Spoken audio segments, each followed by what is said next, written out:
Welcome back. I felt as though I could probably skip out on this tonight's episode because I'm not feeling 100% yet. I told you that I got a COVID test. I still haven't gotten the results back, which is pretty bad. But, and let me tell you, that COVID test, if you feel you need one, you should go. I don't want to discourage you from going, but it is, when they say it's invasive, that's one word for it. As one of my friends said, who also got the test, he said, I didn't know my nose went that far up. They go up and up and up, and it is a little bit painful. It's a little bit. Let's just say I wouldn't want to do that again. But it's no big deal. But it's pretty uncomfortable. Anyways, I had an excuse not to do the show tonight. Not feeling quite 100%. Maybe a little sluggish still. But I thought, no, I have to keep hammering out content. Keep my promise to you. I promised you that I would give you lots of great stuff from here all the way on through to the fall.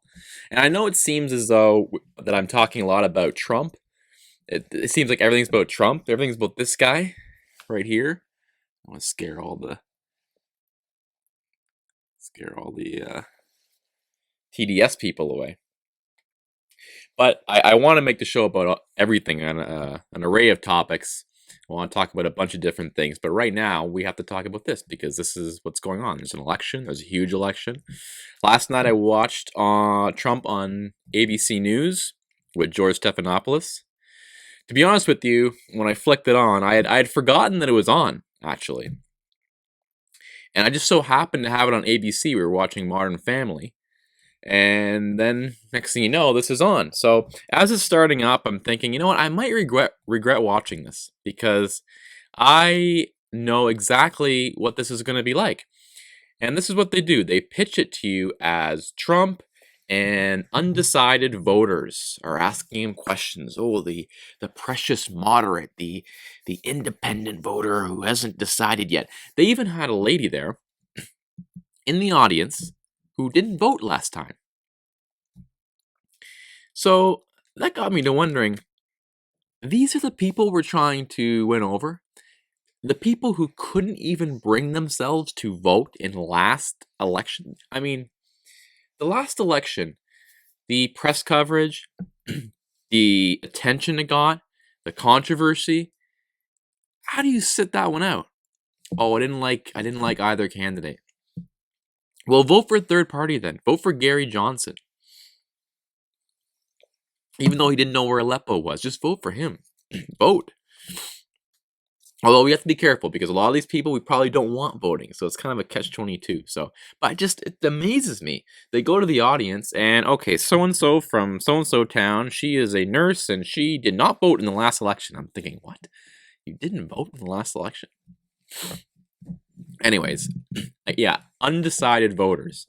If you haven't watched this yet, I highly suggest you go watch this ABC News special event, this town hall with the president, because these voters were not undecided. Let me tell you, one of them, a young African American woman, asked her question, and it was a very vicious question. You could tell it was very.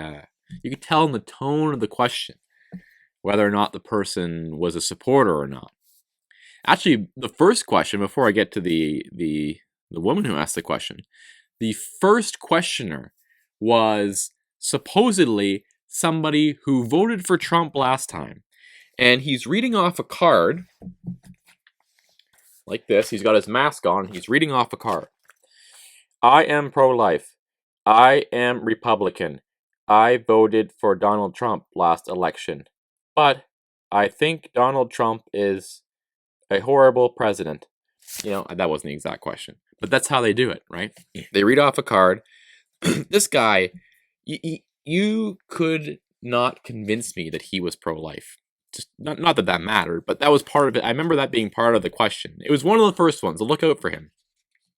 And it's funny because Trump, I know I'm going off on a whole bunch of different tangents here, but I'll get back to my main point about last night's event.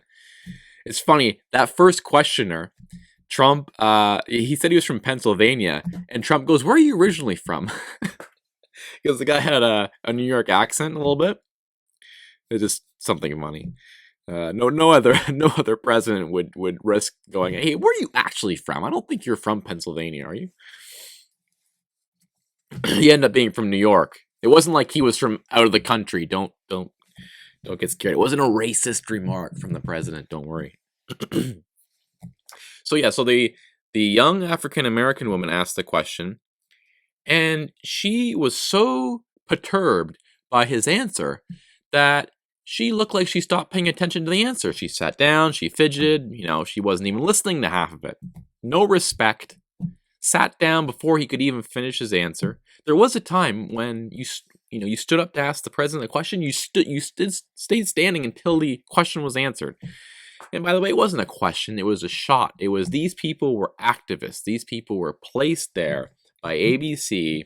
There's no chance these were undecided voters. Now, the final question, the second last question and the final question were actually not very critical of him. There was one man who asked a question. You could tell this was the guy who voted for him and would vote for him again.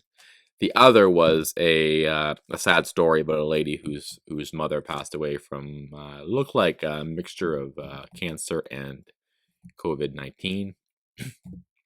Trump handled it very well.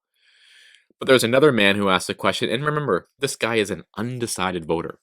He gets up, he's in a hoodie.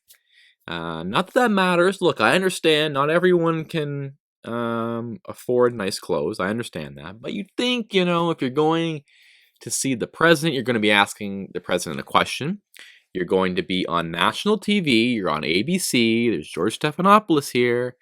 You'd think maybe dress up a little, like a collared shirt at least. Maybe like a shirt like this. You don't have to wear a suit. I'm not saying that. But just, anyway, minor. I know people are probably saying, well, what does it matter what the guy was wearing? It doesn't matter, but those things kind of bother me. I don't know why. But he asked this question. His question was basically that, Mr. President, you talk about making America great again. America was never great. This is a shitty-ass country. I hate it. It sucks. Sucks for African Americans. African Americans don't like this country. What the heck are you talking about, man? That's a summary of the question for you. So how is he supposed to answer that one? Well, let me tell you, he was very composed, and somebody must have told him before this started, Mr. President, you have to keep your cool. You have to keep your composure. Because he never looked frustrated. And there were plenty of reasons to be frustrated. If you go back and look, there are plenty of questions that aren't exactly questions where someone was searching for an answer, more like someone had taken their anger at him and molded it into a question. So they could ask the question, then stare him down and make facial expressions when he tried to answer. The whole thing was horrible. Trump did a really good job. I should say the president did a very good job at answering thoroughly. He didn't get upset. The worst questioner of the whole night was George Stephanopoulos. Constantly hitting him, interrupting him. And I thought halfway through, Trump should have turned to him. And by the way, it's a good thing I wasn't in that position, and Trump was. He was very disciplined, because I would have said, you know what, to heck with Joe Biden. Why don't the Democrats nominate you, George Stephanopoulos? Because you just seem like you're debating me here all night. He didn't say that, thankfully.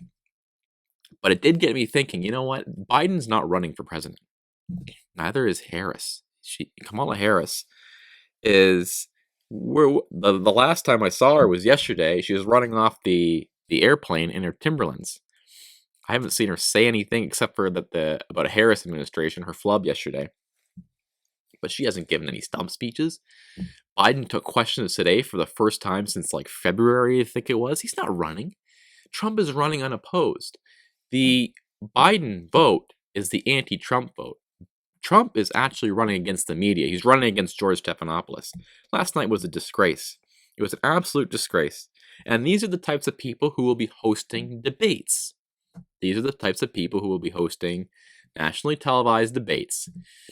And this is why when Joe Rogan this week offered to host, I don't think it was Joe Rogan who offered, but it was somebody linked to Joe Rogan, offered to host a debate between Trump and Biden. Trump accepted that invitation. Biden obviously won't. I don't think Biden probably knows who Joe Rogan is, to be honest with you.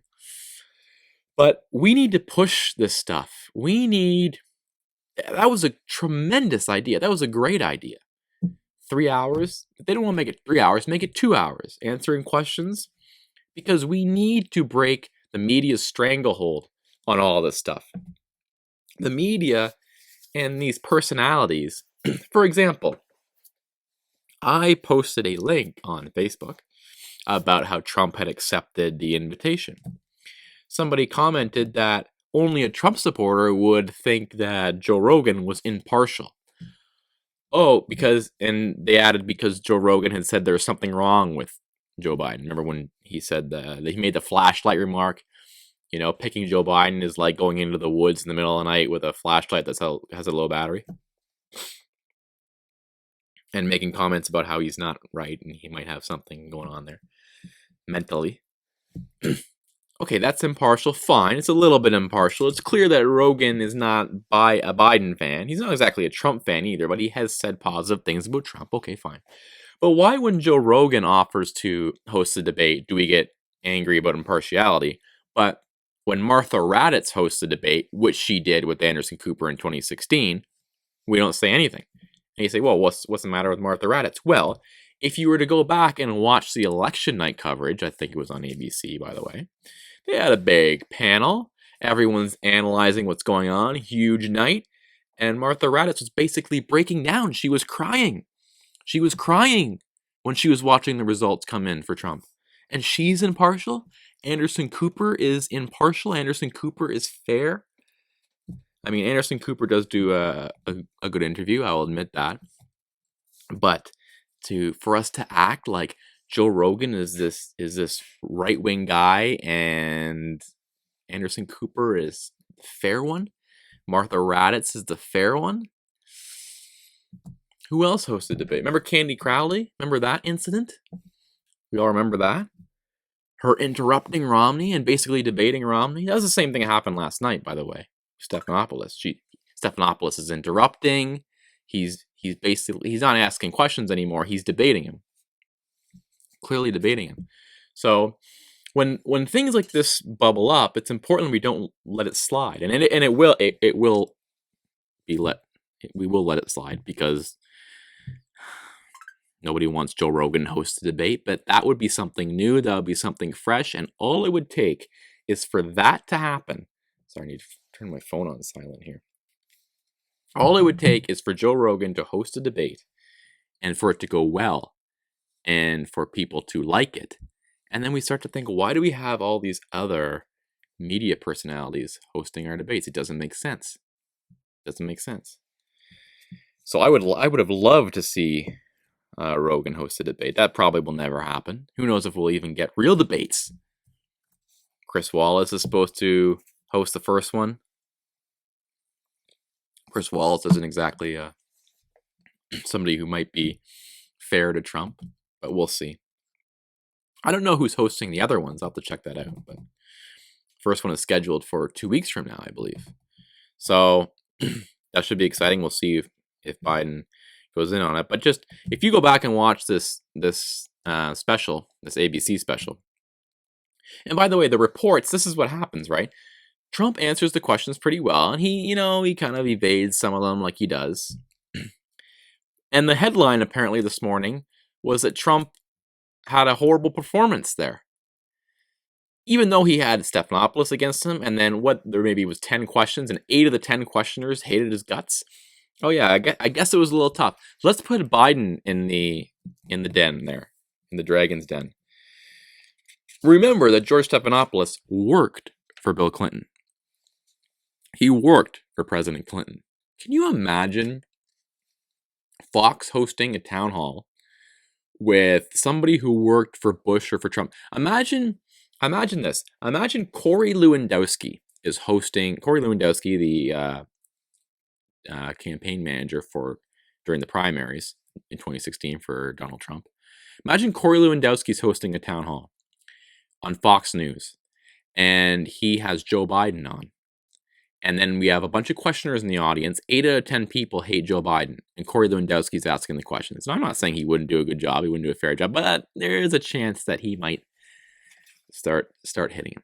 So start attacking him physically. But so it's such an illustration watching that last night. Trump is running against the media. He's not running against Joe Biden. He's running against the media. He's running against ABC. He's running against NBC. He's running against the New York Times. He's running against Facebook. He's running against Twitter. He's running against the whole media and tech establishment. Okay, they're going to censor his posts. They're going to interrupt him in the debates. They're going to attack him. They're going to report negatively. Even yesterday on all these amazing peace deals. Oh, this doesn't really mean peace in the Middle East. You know what they're showing?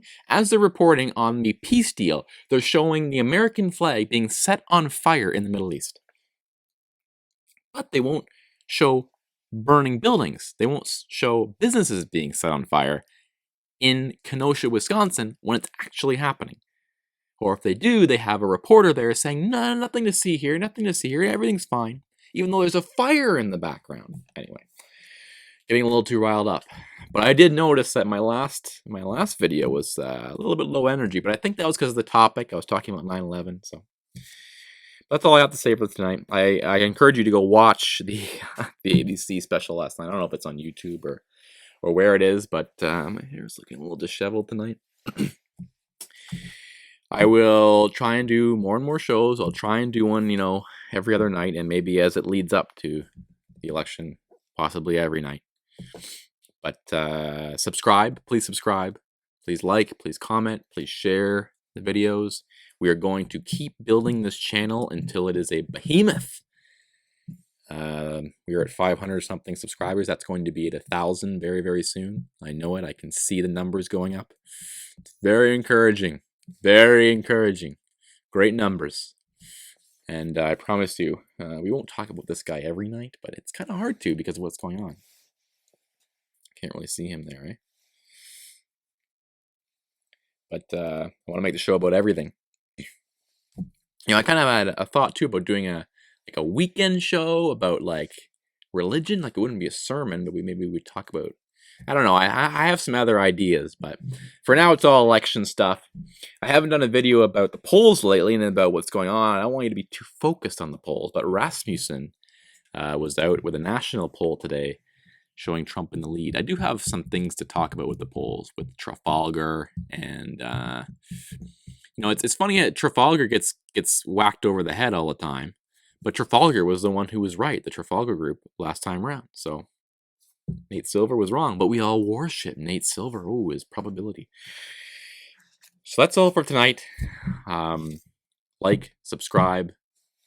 Be back soon.